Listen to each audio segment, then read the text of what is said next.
Good morning. This is Wisdom and Knowledge today. I was coming to you about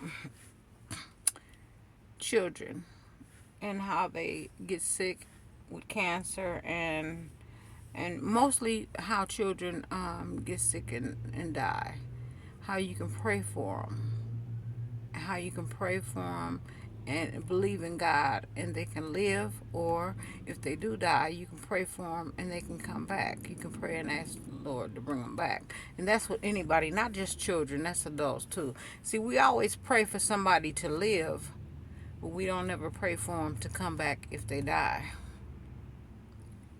I don't know if you knew, but let's talk about Lazarus. Lazarus died, and Jesus came, and in 4 days he raised him up. In 4 days he bring him back to life. He had died. He was in the grave for 4 days, and he came back to life 4 days later, and he lived again. Jesus died, and he came back to life 3 days later. But Jesus went to heaven. Lazarus died, came back, and walked earth again and lived again on earth. So what? And I've worked in the hospital, and many people had died, and they called the time of death. And as I was cleaning them up, 30-45 minutes later, they wake up and they live again. So you can never say how long it be before somebody can wake up. You can never say that somebody can't come back to life. You can't even never say that God won't bring them back. And you can never say that they won't come back if you pray for them to come back. Now, reincarnation is one thing. If you pray for them to come back and they come back in another body, let's say you pray for somebody to come back and they come back as a baby, it's different. But I'm speaking of if you pray for somebody that died and they come back 3 or 4 days later and they're the same person, they walk on the earth. That's different. That's something that God did. He raised Lazarus from the dead, and he came back and he lived again. You see, you don't know what God can do. He can do all things. You cannot question anything when it comes to God. If you feel like you want your loved one to come back, you have to ask God simply, God, would you please let my loved one come back? You ask for what you want. In John 14:14, if ye shall ask anything in my name, I will do it. And it's all for God to get the glory. You have to believe in God in order for you to receive what he has for you. If you don't believe in him, you can't receive what he has for you. And he has everything for you. He will do all things. He has all things, and he will supply all your needs. He can do everything. There's nothing he can't do. And so if you have a child or a loved one on the deathbed, and you know that they in a car and said they're gonna die, and you get to the hospital and they're not dead, and you can pray, Lord, please save my mother. Lord, please save my child. And Lord can hear you. And if you believe in your heart 100%, he'll save that person. And if they die, Lord, please bring my child back. He can bring that child back. Because I've seen, if you look on YouTube, you can see the lady. She's holding her newborn baby, and her newborn baby is dead. It died.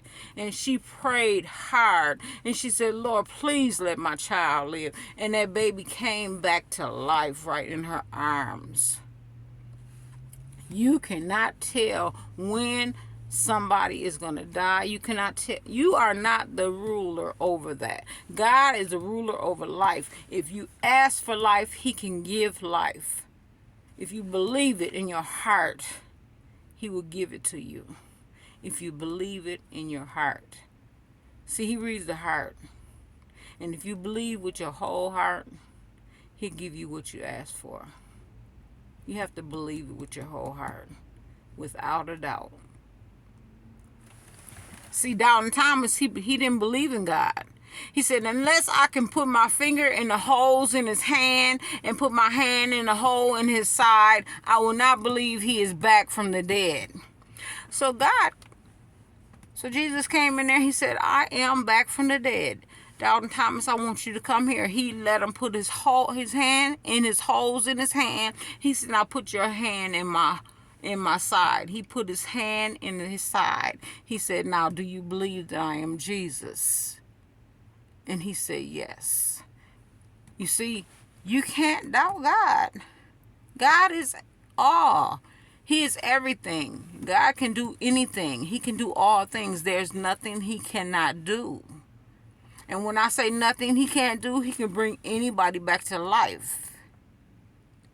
He can if you are barren and can't have children, I don't care the reason why you can't have children. It don't matter to me why you can't have children. If you can't have children and you ask him for a child, and you believe in your heart 100% that you want a child, he will have you have a child.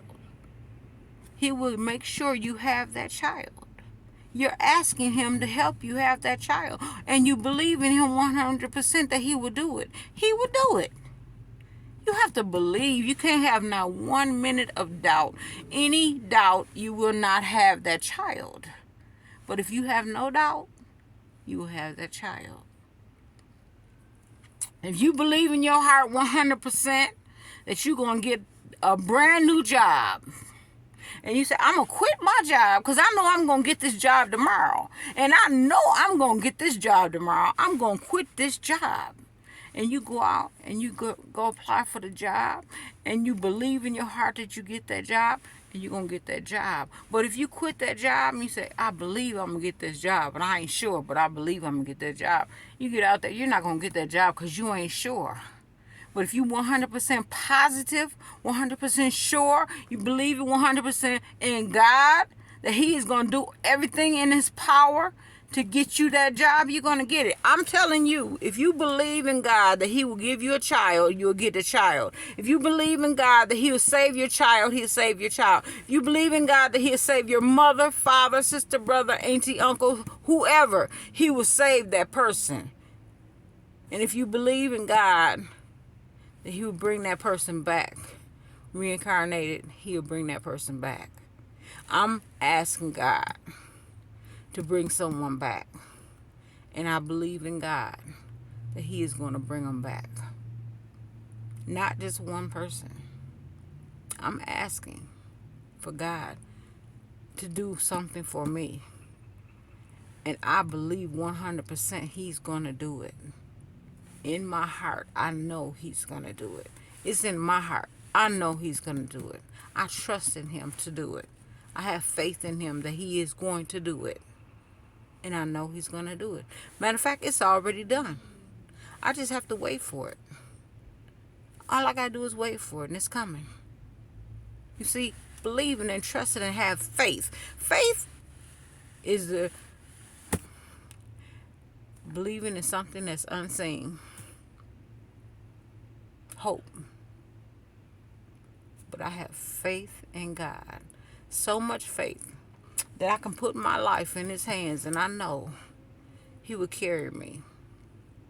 If I feel like I'm not able to walk, I know God will carry me to my house. I know he will get me there. I have faith in him. I believe in him. I trust in him. Ain't nobody in this world that I trust in more than I trust in God. And I know he gonna give me what I ask for. No matter what he has to do it, I know what he's gonna do for me. Because I'm asking for this. And he's gonna do it. It's my God. I believe it. And I receive it. And I'm praying for all the children out here that are being hurt or in a situation where they're not happy. I'm praying for them to be happy. I'm praying for all the children to be placed where they can be happy. I'm praying for all the children that are orphans to be placed in homes that they can be happy in. Because I know you can be in a orphan, you can be in a home and they can treat the real children good and they can treat the orphans bad. Well, I'm praying for all of them to be put in homes that they can be treated wonderful, that they can be treated like equal, treated wonderful. I'm praying because you know what? That orphan is going to grow up to be something awesome because they have a struggle. Anytime you struggle through something, it's a reason for that struggle. And when you struggle to get through, you stand so tall. You stand so tall because you're going through a struggle. And that struggle makes you stand so tall, and it makes you fight much more than a fight you would have fought if you didn't go through that struggle. That fight you're going to put in, that fight is going to make you obtain more than you would have ever obtained if you didn't have that fight. You see, I'm not asking for them not to have that fight. I'm asking for them to be relieved of that fight now because they already been through the fight. I want them to have comfort now. I don't want them to have to go through the fight of being tortured and maimed and sexually abused and all that other stuff. I want them to be done with that part. I want them to be done with the fight of being misplaced out of their home or loss of a mother and father and don't have a place to live, and the aunties and uncles don't want to have a child in the house because they feel like the child is bad or whatever. I want them to have a place to live. I want them to have a place in their home that they're going to have love. And you just don't know how it is to be out here in this world and don't have nobody love you.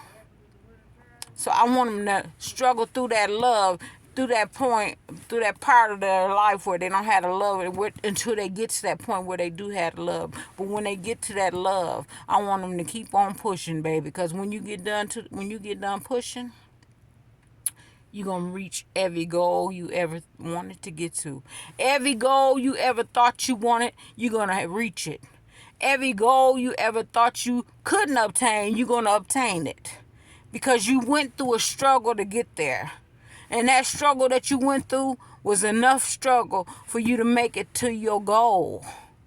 It made something inside of you stand up, and you'll never sit down again for nobody.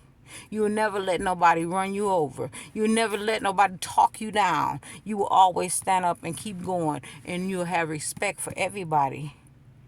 But the ones that don't have respect for you, you won't have nothing for. I'm sorry to tell you. If they don't have no respect for you, you're going to walk right through them, and you're going to keep on rolling. Because if they don't have no respect for you, you're not going to have no respect for them. You won't be rude. You're going to walk on around them. You ain't going to have no conversation for them. It might be somebody that you need to respect. But if they ain't got no respect for you, you're going to walk on around them because you ain't going to have no respect for them. Because they don't have no respect for you, and they exhibit it. It's exhibited to you, and you see it, and you feel it. And it's feeling like an old scene that you already had. You're going to walk around that scene, and you're going to keep on pushing to your goal. And I'm asking you to keep on pushing to your goal. Don't let that person hold you back because of something that happened in your past. You walk around it, and you keep on pushing to your goal because your goal is worth more than that person. Your goal is worth way more than what that person can do to your life. If you let that person hold you back, you're going to slide back into that old scene you was in. But if you walk around that person, you're going to reach that goal you wanted so bad. And I'm telling you, if you let that person hold you back, you're going to reach the worst life you ever had. So I'm asking you from the heart to walk around that person that makes you feel like you were in the past. Walk around them. They ain't worth it. They ain't worth your time. They're not worth your time. Your time is more precious to you than anything. And another thing I want you to do, I want you to go to church and look in that Bible. Go to St. John and read all St. John and find out your purpose for life. Because, see, it's a reason for your struggle. And you got a purpose in this world. And your purpose for your life is your purpose in this world. And you got to do something for God. Because you survived the struggle because God helped you through. Because he always helped the children. See, he always say, come to me like a child of God. He wants you to come to him like a child. Because the children are his. They're his children. He gives the children to people to raise, but them are his children. He always asks in the Bible for you to give them children back to him. They're his children. They're not yours. You just got them for a minute. They're his children. They are his children. Even you are his child. But he wants you to give them children back to him. He wants you to raise them and raise them right and teach them. It's too many of them for him to do it all by himself. So he got people out here raising his children. But he wants you to raise them right. And when you get done reading what he wants your purpose to be, then you know what your purpose is. And you continue with your life, but do his purpose. And then he gonna give you some children to raise, and you gonna raise them better than what you was raised, because you know what you went through when you was out there as an orphan. You know what you went through when your mother and father passed and you had to live with other people. You gonna know what you went through when you didn't have no mother no more, and you had to go out there and live with your auntie, your uncle, your sister, your brother, your cousin, your nephew, your niece, whoever you live with. You gonna know what you went through. You gonna know the struggle, and your child is gonna have the best life they ever had in life. But don't let them forget who you are. Don't let them forget who you are. Remind them every once in a while who you are. Remind them, I'm your mother, I'm your father. Whoever you are to them, you remind them who you are. Because when they forget who you are, they don't just remember on a whim. It take them a long time to remember. And mine ain't remembered yet. They remember, but it's on a whim, like I just said. One day they're going to come to me, they're going to really remember. But right now, they don't remember. Because, see, I was everything to them. I was mother and father to them.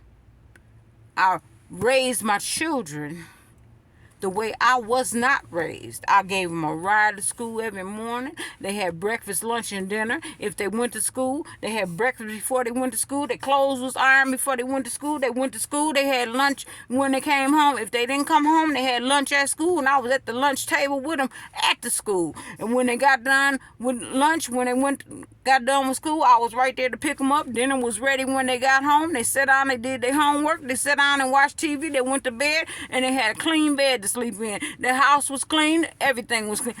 I did the works. But they don't realize what I did for them. I might have failed a couple times, but you know what? I got up. And didn't even know I failed, really. So when you look at what I've done for my children, they haven't seen that yet. They're not going to see it until they get to the point. And see, I don't think my daughter going to see it, because she's not ready to see it. She got to have another child in order to see it. And she will have another child, because I'm going to keep on praying until she do, because she got to go through the motions in order to appreciate. See, in order for you to appreciate what you've been through, you got to go through. In order for you to go through, you got to have something to go through with. So she got to have another child in order to appreciate what she been through.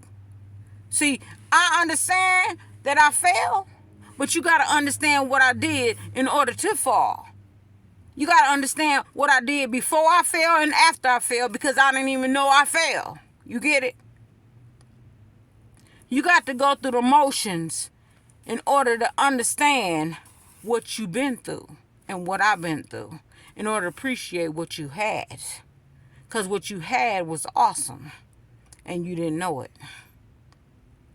And I'm going to lift myself up, since don't nobody else lift me up. I know I was awesome. I know I was the awesomest mother that you can ever have, because I never, ever let my children down that I knew of. When they got older, yeah, maybe I did. But you know what? I'm going to tell you something. They was busy. They was too busy. They was in everything. They did everything. They was too busy to be out on the street and do everything. By the time they got to be a teenager in high school, that's when they got out there and wanted to do whatever. Okay, so that's my downfall, because I know I was working and I had to be there from 7 in the morning till 7:30 at night. So a kid can do a lot between 7 in the morning and 7:30 at night. But you know what? My job was my job. I had to live, had to pay the bills. And that happened when my kids got in high school. So what happened between then and then, I can't do nothing about it. Because by then, they kids should be on the right road, right? You think they would be on the right road. At least I thought they was on the right road. And so I'm thinking 7 in the morning, 7:30 at night, it's all good. And by the time I get home 7:30 at night, they both there. I'm thinking it's all good. But it wasn't. See, so you don't see what's going on when you're not there with your children 24/7, 30. You're not there with your children 24/7. So you have to ask God to cover your children because you're not there with them 24/7. You see what I'm saying? You have to ask God to cover your children. That's why He wants you to bring the children to Him. You're supposed to take your children to church and bring your children to Him. So then He can cover them children while you're not there. So you cover your children. I pray for my children every night right now to this day. I pray for them. I ask the Lord to cover them with the blood of Jesus and angel protection. Encamp your angels behind, around their bed, around their house, and around their property every night. I want them kids protected every night, all night, every night, because I need to make sure they are protected 24/7, 365. When I'm not around them, and I'm not around them, so I need them protected, because I need to make sure they okay. My grandbabies too need to make sure they okay, because I can't be with them 24/7, 365. Nobody can be with the children 24/7, 365. I'm just giving you an update on what's gonna happen to you when you get ready to have them children, so you make sure you ready to have kids when you have kids. Because see, a lot of kids go jump in there and have a kid because they feel like, oh, I have some stability. Kids is not a stability ticket. Okay, so you have it. See, back in the day, they used to say, I get a kid, I get them some FIA. No, baby. Having a kid don't get you no FIA. Having a kid gonna get you on some FIA for 2 years. Then you gonna go to work, and you're gonna have babysitting for that child and go to work or go to school. They don't do that no more. It ain't like it was back in the day where you could sit on your butt. Because, see, them people sat on their butt. I ain't sit on my butt. I wasn't on no FIA.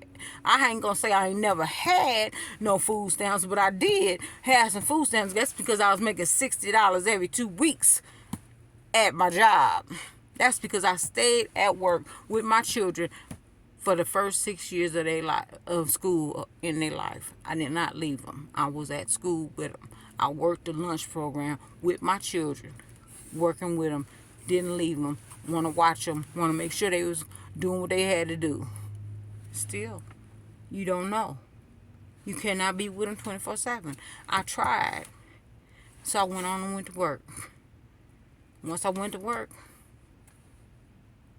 I still was picking them up, taking them to school, but once I went to work, they still was in sports. But once I went to work, it was different. It was different.